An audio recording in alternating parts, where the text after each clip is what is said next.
Hello friends, welcome to the exam hacker YouTube channel. दोस्तों, आज के इस वीडियो में हम लोग क्या डिस्कस करने वाले हैं। आज की इस वीडियो में हम लोग बहुत ही महत्वपूर्ण जो हमारी क्वेश्चन है उसको हम यहाँ पे डिस्कस करेंगे। यहाँ पे पूछ रहा है कि right A note on the changing nature of the international trade off India. जो भारत के विदेशी व्यापार हैं उसका चेंजिंग नेचर यहाँ पे डिस्कस करना है।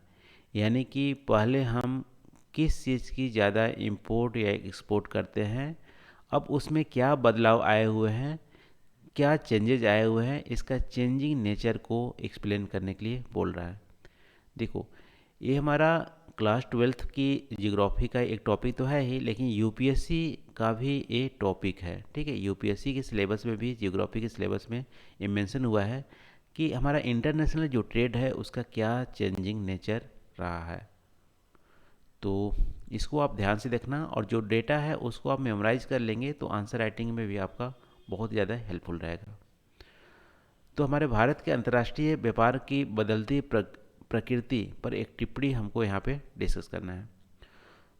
तो देखो, सबसे पहले हम बात करते हैं बेसिक से। तो जो हम फॉरेन कंट्री से ट्रेड करते हैं उसको हम बोलते हैं इंटरनेशनल ट्रेड। और कोई भी कंट्री होती है वो हर रिसोर्स में सेल्फ सफिशिएंट नहीं है। ठीक है, और है भी सेल्फ सफिशिएंट, लेकिन एक पर्टिकुलर टाइम पे है। हमेशा सेल्फ सफिशिएंसी नहीं है।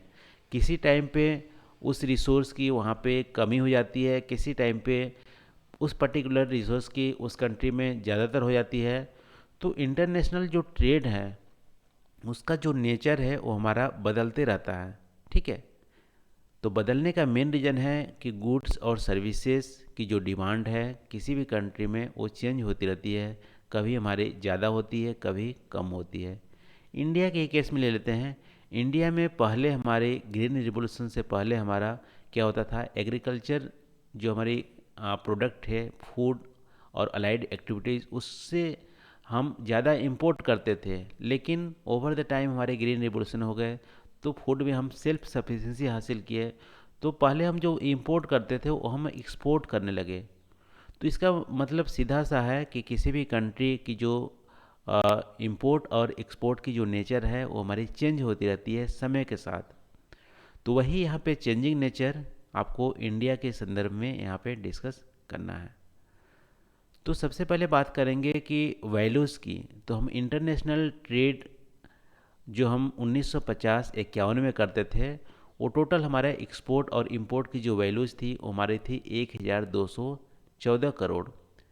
अभी 2016-17 की बात करें तो ये बढ़ के हमारे 44.3 लाख करोड़ हो गई है।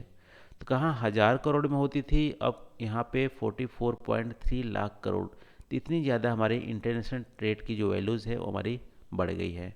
ये भी हमारे एक चेंजिंग है।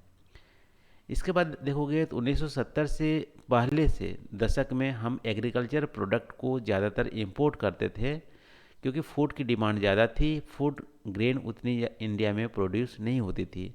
लेकिन ग्रीन रिवोल्यूशन के बाद हम एग्रीकल्चर और लाइट की जो गुड की थी उसकी इंपोर्ट हमारी डिक्लाइन हो गई।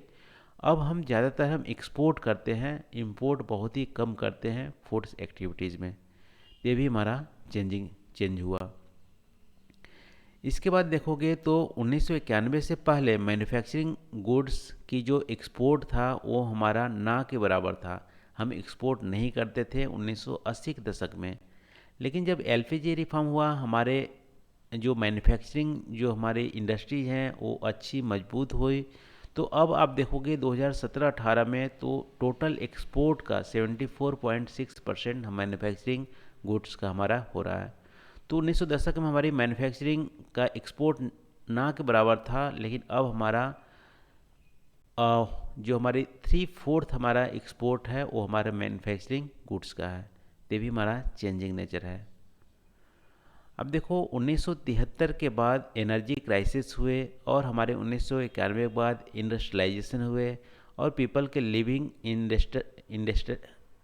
स्टैंडर्ड में हमारे इम्प्रूवमेंट हुआ।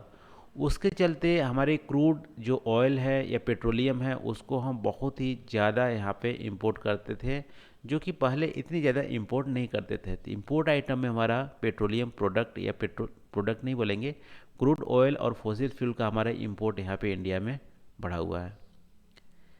इसके अलावा हमारा जो इंपोर्ट आइटम में फर्टिलाइज़र भी बहुत तेज़ी से बढ़ा है। फर्टिलाइज़र की इंडस्ट्रीज इंडिया में तो है ही, लेकिन उतनी ज़्यादा नहीं है जितने कि डोमेस्टिक डिमांड को कैटर कर सके, इसलिए हम फर्टिलाइज़र को इंपोर्ट करते थे। पहले उतने ज़्यादा हम इंपोर्ट नहीं करते थे, ये भी हमारा चेंजिंग नेचर है। और फर्टिलाइज़र जनरली हम इसराइल से इंपोर्ट करते हैं, और ये हमारा इंपोर्ट जो बढ़ा हुआ है ग्रीन रिवोल्यूशन के बाद बढ़ा हुआ है। इसके अलावा बात करें तो 2016-17 की डेटा के अकॉर्डिंग जो हमारी टॉप 4 हमारा इंपोर्ट आइटम है वो हमारा क्या है, पेट्रोलियम या crude oil, non ferrous metal, क्योंकि नॉन फेरस मेटल इंडिया में कम पाया जाता है, फिर प्रीसियस मेटल गोल्ड या डायमंड, ठीक है, पर्ल, ये हमारे हो गए, फिर हमारे केमिकल प्रोडक्ट हो गया। तो टॉप हमारी 4 हमारा इंपोर्टेड आइटम ये हैं। और सबसे ज़्यादा हम जो इंटरनेशनल ट्रेड करते हैं वो हमारा एशिया से करते हैं या एशियन कंट्रीज करते हैं, ठीक है। ये भी हमारा, ये भी चेंज होने वाले नेचर है, ठीक है। तो फिर भी हम एशियन से और एशिया से अभी हमारा ट्रेडिंग मेजर पार्टनर है। लैटिन अमेरिका से हम बहुत ही कम ट्रेड करते हैं। और कंट्री की बात करें तो चाइना, अमेरिका और यूएई, ये हमारा मेजर ट्रेडिंग कंट्री है। यूरोपियन यूनियन भी है। इसके अलावा नेबरिंग कंट्री की बात करें तो बांग्लादेश के साथ साथ सबसे ज़्यादा हम ट्रेड करते हैं। तो ये रहा दोस्तों हमारा changing nature of international trade in India. तो इतने सारे पॉइंट हम यहाँ पर डिस्कस किए। इसके अलावा कोई भी पॉइंट आपके दिमाग में हो तो उसको कमेंट करके आप ज़रूर शेयर कीजिएगा। तो थैंक यू फॉर वॉचिंग। मिलते हैं अगले वीडियो में नए टॉपिक के साथ। Thank you.